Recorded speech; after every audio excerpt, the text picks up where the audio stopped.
Welcome to your Cyber Tips Explainer, where we make everyday people understand the cyber world around us. Imagine, a satellite gets a command. It looks legit, but something is very, very wrong. So what if a hacker could weaponize an echo, a ghost of a command from the past? Well, this digital ghost has a name, the replay attack. Think of it like a copy-paste hack for space. So how does this orbital heist even work? Let's follow the breadcrumbs of the attacker's playbook. It's shockingly simple, really. They just listen in, record a valid command, and then hit play. But wait, why does this even work? The whole clue lies in a single, critical flaw.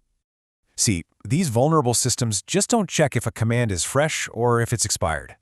And a lot of our older satellites are basically sitting ducks, running on unpatchable, old software. Okay, so what's the big deal? Well, this is where the echo can cause some serious damage. A thruster fires without warning. A key sensor goes dark. Just like that, the attack succeeds. So how in the world do we bust this digital ghost? Let's gear up and check out the defenses.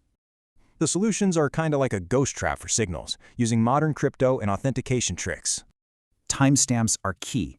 They give every command an expiration date. An old signal? Totally useless. But this one little flaw points to a much bigger, scarier problem way up there in orbit. Here's the paradox. We rely on these commercial satellites, but they just weren't built tough enough.